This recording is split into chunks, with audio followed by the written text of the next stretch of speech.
Hi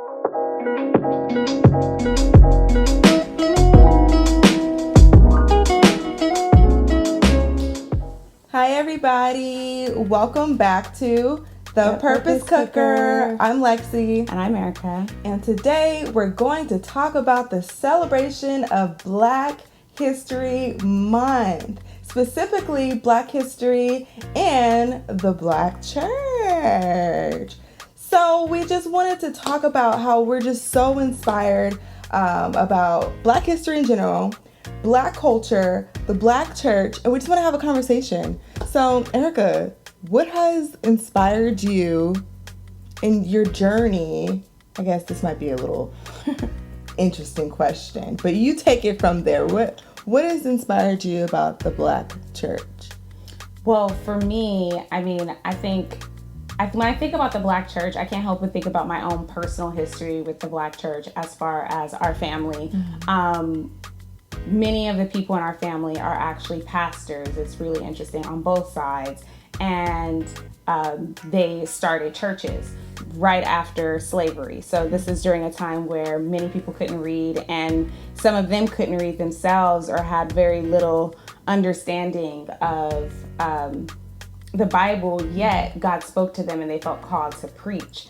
And it's just been something that's been passed down within our family. And so for me, this is a really special topic. I love everything that has to do with our culture and celebrating our culture, and not just during Black History Month, but all, throughout the year. The Black church is one of the only spaces, or the few spaces, where we were able to have an institutionalized arena where we could actually be free. It was a safe space for Black people, especially during Jim Crow times, post-slavery, civil rights movement, and we'll get further into that as we go on. But like Erica was saying, it was a hub for Black people mm-hmm. to go to talk about everything.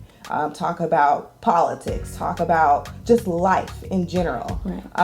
And so, go ahead. I didn't mean to hijack. Yeah, so it's been the source of everything. And when I think about Black history, you can't help but look at so many different people. Some of the people who are on my shirt right now, like Harriet Tubman and Sojourner Truth. Martin. Yeah, and many of them got their start and congregated within the Black church. I'm sure if you're aware of Harriet Tubman, you know that the church played a large part in assisting with the Underground Railroad. I mean, she was called the Black Moses. Yeah. But aside from that, the church is actually where they housed many of these slaves. The Black church served as that. And so there's this thing that when we see within the Black community of this survival, this struggle for liberation, and we see that also in our preaching and how we approach scripture, and this awareness to the societal issues and how politics plays such a large part within our Black church. So I want to name off a few facts just from the past. This is like a little Black history lesson for the day. So a couple things I want to mention. Did you know AME Zion became known as the Freedom Church because it was home to Frederick Douglass, Harriet Tubman, Sojourner Truth, Eliza Ann Gardner? You also may know of Nat Turner. He was a preacher, and he was partially successful in revolting against slave owners. We also have Gabriel Prosser, Denmark Vesey, all preachers who were trying to find a way to fight back against slavery and slave owners. And then moving a little bit forward, now slaves are free. And you have the 1867 Civil Rights Act, and thousands of slaves are now able to vote. Did you know that during this time we had, I believe it was 20 Black congressmen and 2 Black senators that were elected during that time? And guess what? Many of them were clergymen. Almost all of them were clergymen. So there is something to be said there's a significant theme that you may see here. So there's a lot of history within the Black church. And so that's why we wanted to have this conversation. Right. Another something interesting, Adam Clayton Powell Jr. of Abyssinian Baptist Church in Harlem. He was actually elected in 1944 into the House of Representatives. And he was the first person to be elected into any major political office after Reconstruction.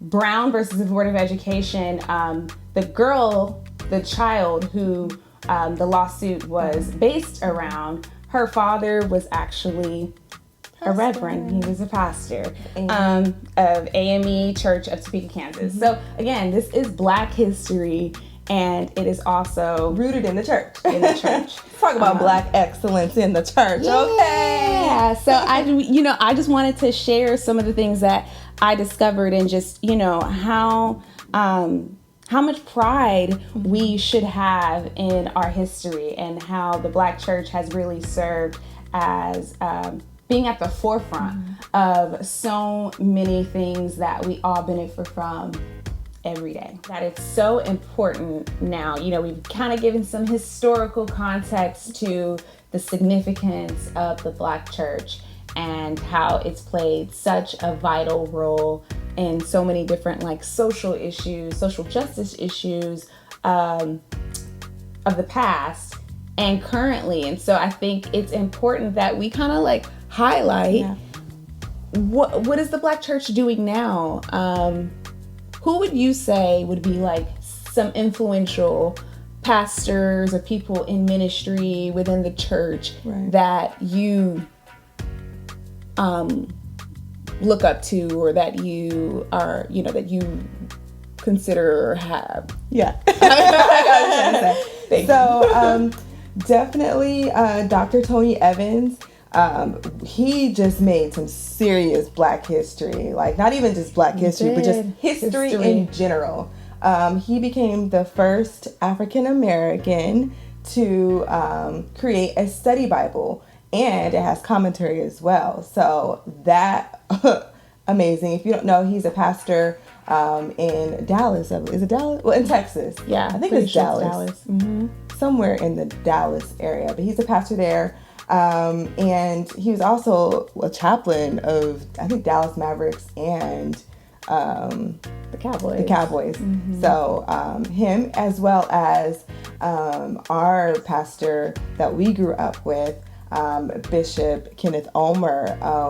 He is just, he's highly educated. When I say highly educated, I mean he has so many degrees. He is just, I think he's a genius. He studied at Oxford, but not only is he highly educated, but he cares. He truly cares about the community, and he's in the community. Right. He has so many programs geared towards helping out the community, be it education or through job opportunities. Another pastor who is newer, he's just making all kind of changes and breakthroughs right now, is Mike Todd. And he just blows my mind. Every time I hear a sermon, I'm like, yes. And I have to say this. Millennials, yes. I know. I have to say this about some of the Black history that I believe Mike Todd is breaking, the historical. Why I believe he is such a historical figure is, historically, Black pastors have never been able to pastor anybody but Black people, because of obviously the different issues and challenges with race in this country. And so the fact that Pastor Mike Todd is able to pastor a multi-ethnic, multi-generational church is breaking Black history. He's creating Black history, because it's pretty profound, and some people may say that's Black history, but it is. There's a higher likelihood that we'll go to a church that's pastored by somebody of a different race, but there's less of a likelihood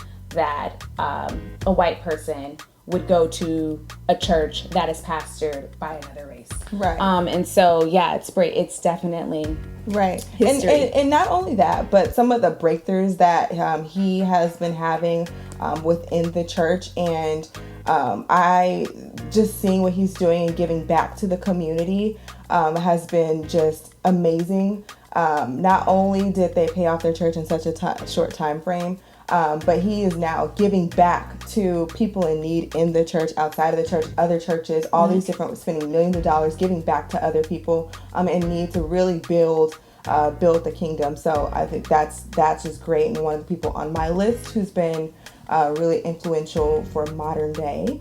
But I also wanted to just talk about the legacy.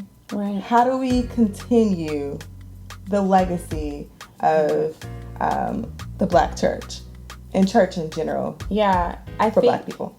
I know I'm still like kind of stuck on Transformation Church in my top. But the first thing that I was thinking about was that continuing the legacy, what that means is the church remaining at the forefront of different types social of issues. different types of issues, and that the church is the pillar of those things. And I think that's super important. Right.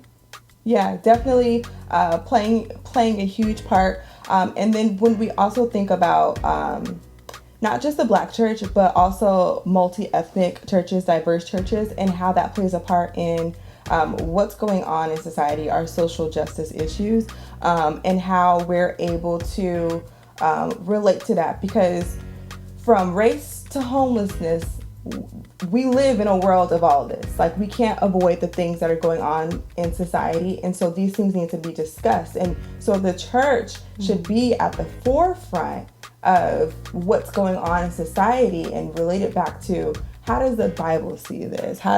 And so when we talk about multi-ethnic churches and why Black people tend to run more to Black churches, because they feel like, and this actually does occur, you go to Black churches and your concerns are being answered.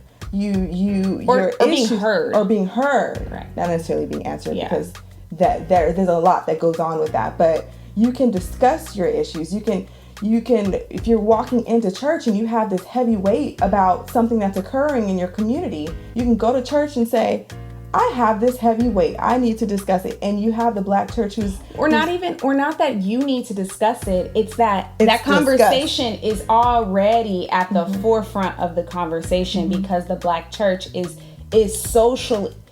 Historically, the Black church has always been socially driven. Right.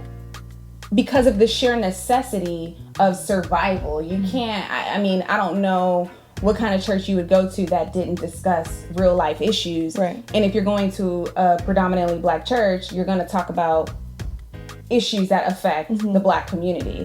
And these are not just issues that affect the Black community, they affect all of us, every race. And so, I think it's super important that all churches find a space to have dialogue about social justice issues, not just race, everything that goes on in life. Because if we're just talking about like general stuff, you're not really getting down to the heart. People leave disconnected from the church, and they feel like they need to go here, they need to go there, they need to go somewhere else besides the church to have these discussions. And if it's not happening inside of multi-ethnic churches or churches in general, then the church, just the church. Then where does that leave the legacy of the church for all people, not just the Black church, not just for Black church? So we just wanted to kind of like, just dip our feet into a conversation that we feel very passionate about, that we want to dive into more about how we all can bring some solutions to some areas that we feel are kind of being neglected, or we need to have some deeper level conversations. We are not people that just like to talk about things. We want to be a part of the solution and create spaces where equity is at the forefront, of our faith, because all of us should be treated equally. We are all made in God's image, and these are real issues, and they affect all of us. And let me just tell you this too. Nobody's going to do it for you. You got to do it for yourself. Right. You got to do it for yourself. Right. If you see an issue that's not being addressed, you have to be the answer for yourself. You got to figure it out. Just like Harriet Tubman, she wanted to see her people free. She wasn't going to wait for anybody else. She was free. And then they were like, oh, don't go back. Don't go back. Like, you're going to risk being caught. She was like, well, who else is going to save them? I need to go do it. And we hope you guys enjoy just this snippet, brief overview of Black history through the perspective and through the lens of the Black church. Please be sure to share, like, comment, and subscribe. We know many of you guys, this video may be going up very close to the end of Black History Month, but remember, Black history is American history, and that is every day. Okay? So, yeah, please like, comment, subscribe. We will see you, and you will hear from us on the next one. Bye, you guys. Bye.